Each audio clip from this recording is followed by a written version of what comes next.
Hi, good morning everyone.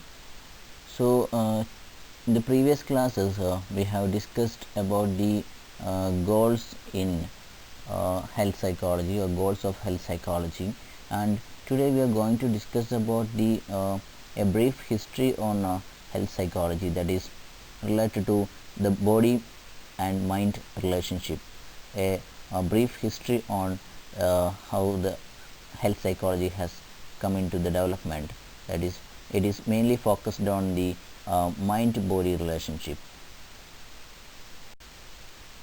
Here we can go for a brief history of the mind body relationship. So during prehistoric times, most cultures regarded the mind and body are intertwined.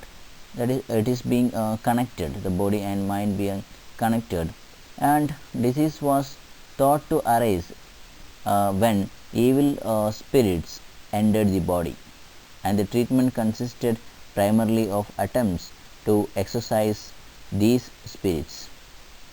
So they believed that it is happening, this diseases are being happening just because of some of the evil spirit are entered into the body, and the treatment method they have followed is to escape or to free these evil spirits from the body. So some of the method they have been following, that exercise method, that is we can find out uh, during the stone age. Okay, we can find out that some of the in this skull we can find out symmetrical holes that are believed to have been made intentionally with sharp tools to allow the evil spirit to leave the body. And we can see that that is one of the treatment method that have been followed, that they will make some symmetrical holes, some small holes on the skull, and through this hole the evil spirit can go out. So that was the that there was believed, and that was the treatment method that have been followed. And who were performing that were called shaman. Okay, they will be called as shaman. They will be performing these treatment rituals. And the ancient Greeks were among the earliest civilization to identify the role of bodily factors in health and illness. So they were the first people, they were trying to, or they were the first civilizations to identify there are some bodily factors, or there are some role for the bodily factors in the case of health and illness, rather than prescribing the illness to evil spirits or supporting the evil spirit. They do remind that there will be some bodily factors which is affecting for these diseases, and they developed a humoral theory of illness. And according to this theory, according to this theory or according to this viewpoint, diseases resulted when the four humors or circulating fluids of the body. So they came to believe that it is just happening just because of some of the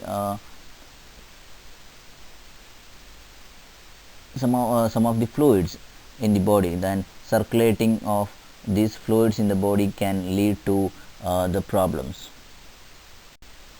And according to the viewpoint on this humoral theory of illness, they viewed that diseases resulted when the four humors or circulating fluids of the body, it is happening, or this disease is being happening, or it is a result of the circulating of four different humors in the body, and it includes blood, black bile, yellow bile, and phlegm were out of balance. That is, when some imbalance being happening with these fluids of the body, it is happening. That is, diseases are being the result of imbalance in these four fluids in the body, or circulating fluids in the body. And The goal of treatment in this case, and they have imported or they have made some of the new treatment methods, or they came to understand the real problems that is it is happening by the imbalance through the humors or circulating fluids in the body, and the goal of their treatment was to restore balance among the humors. That is, the Greeks also believed that the mind was important, and they came to believe that the mind is also having a specific role and it is being important, and they try to restore the balance of these four fluids or humors in the body. They prescribed personality types associated with each of the four humors. So the person will be having some of the personality disorders, and they came to know there is the mind was also important, and they prescribed the personality types associated with each of the four humors. And with blood, they are trying to associate some of the characteristics or personality types with these different four fluids, and with blood being associated with a passionate temperament, and with black bile they associated that with sadness, yellow bile with an angry disposition, and phlegm with a laid back approach to life. So these are the areas they were being associated with these four different fluids or humors in the human body. And by the Middle Ages, the pendulum had swung to supernatural explanations for illness. So it comes back, that is some supernatural, they are trying to give some explanations in regard to supernatural illness, for the supernatural activities for the illness, and disease was regarded as God's punishment for evil doing, and they believed that these punishments are diseases are being from the side of God for as a punishment for the evil doing things, and cure often consisted of driving out the evil forces by torturing the body. So they believed that these things only can be proved or then can be done by torturing the body, the evil force will drive out. And later this form of therapy was replaced by penance through prayer and good works.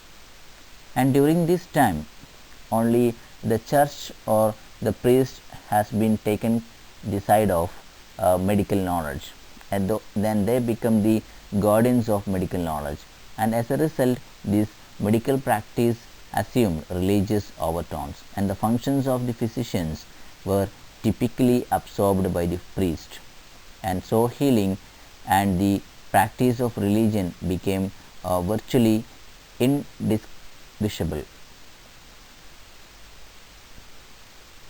And later developing great strides were made in understanding the technical basis of medicine, and these advances, that is technical basis in medicine advances, include the invention of a microscope in 1600s, and the development of the science of autopsy, which allowed medical practitioners to see the organs that were implicated in different diseases. So what is happens with some of the organs, it can be seen by the medical practitioners through the technical development especially in the case of a microscope in 1600s. And as the science of cellular pathology progressed, that is the scientist or the medical practitioners can see the organs at the cellular level, and when this cellular pathology has been progressed, the humoral theory of illness was put to rest. So again the concept like different humors are making problems, that is imbalance in the humors, again it goes into rest. That is, medical practice drew increasingly on laboratory findings and looked to bodily factors rather than to the mind as basis for health and illness. So they try to come up with some of the laboratory findings and looked into other bodily factors rather than the mind as basis for health and illness. So they came to know that there are some bodily factors which affect to the illness area. And in an effort to break with the superstitions of the past, the practitioners resisted acknowledging any role for the mind in disease process. Instead, they focused primarily on organic and cellular pathology as a basis for their diagnosis and treatment recommendations. So that is, they in they try to break the superstitions for the treatment with the exorcism or something like that, and they totally resisted with the or they totally acknowledge any role for the mind in diseases, and in the development of the diseases there is no role for the mind. And they instead, what they have done is they only focused, or their primary focus only on the organic and cellular pathology, the problem with the cells. Okay, the problem happened with the cellular and the organic way, and they considered that as the basis for their diagnosis, and based on conducting the laboratory findings in the cellular level, and accordingly they will be come to the area of diagnosis, and they will prefer or they will recommend the treatment methods also. So this is the way they try to perform. And when they primarily focused on the organic and cellular pathology as the basis for their diagnosis and recommending the treatments, it result into a new model that is called biomedical model. So from the result they came to a new theoretical aspects or new model for the treatment, that is biomedical model that have been preferred in the area of formatting with disease. And it maintains that all illness can be explained on the basis of apparent somatic bodily process such as biochemical imbalance or neurophysiological abnormalities. So this is the thing, or this biomedical model brings, or it maintains that all the illness are being happened because of with the somatic bodily process, and it is just happen because of biochemical imbalances and some other neurophysiological abnormalities, the problem with the nervous system, and some of the chemicals are being imbalanced or hormones are being imbalanced. So due to these all the illness can be done. So they try to explain the illness based on these aberrant somatic bodily processes which are, and the biomedical model assumes that psychological and social process are largely irrelevant to the disease process. So from the side of biomedical model, they assumes that there is no role for psychology and social process for the disease process, only some of the aberrant somatic bodily process which leads into the case of illness. So that was the theoretical formation or resulting into the biomedical model. And there will be some problems with the biomedical model, and one by one we can see that some of the problems with the new resulted biomedical model which are having some of the problems. And the first one, that is reduce illness to low level process such as disordered cells and chemical imbalances, and fails to recognize social and psychological processes as powerful influences over bodily states, assumes a mind body dualism. And it also emphasizes illness over health rather than focusing on behaviors that promote the health. And the other one, that is, the model cannot address many puzzles that face practitioners. Why? For example, if 6 people are exposed to a flu virus, do only 3 develop the flu? There will be some questions existing, and there is no answers for the why questions, why it is being happen like that. Okay, so there is no way for explaining that. Only they will be looking into the illness, and it will processed, such as the disordered cells and chemical imbalances. So only they will reduces the illness into this level.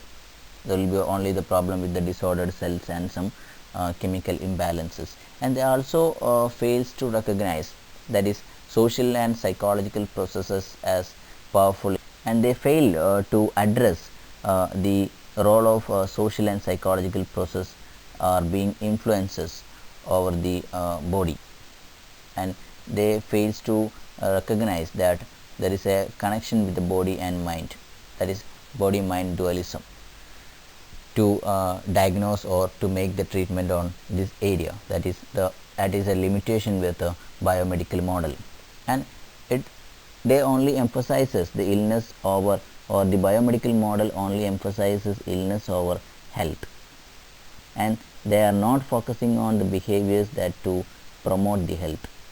So they will just look after to the illness at the time of when they are only they will be focused on the health of the person of the time of illness, and they will not focus on the behavior of the person to how to promote the health of that person. That is one of the delimitation or problems with the biomedical model. And so these are the areas where the biomedical model will have some problems or issues, and it can be also considered as some of the limitations for this model. And on this basis, some other model has been come into existence, that is a biopsychosocial model, that we'll discuss in the next class, and the comparison between these two models also will discuss in the upcoming area.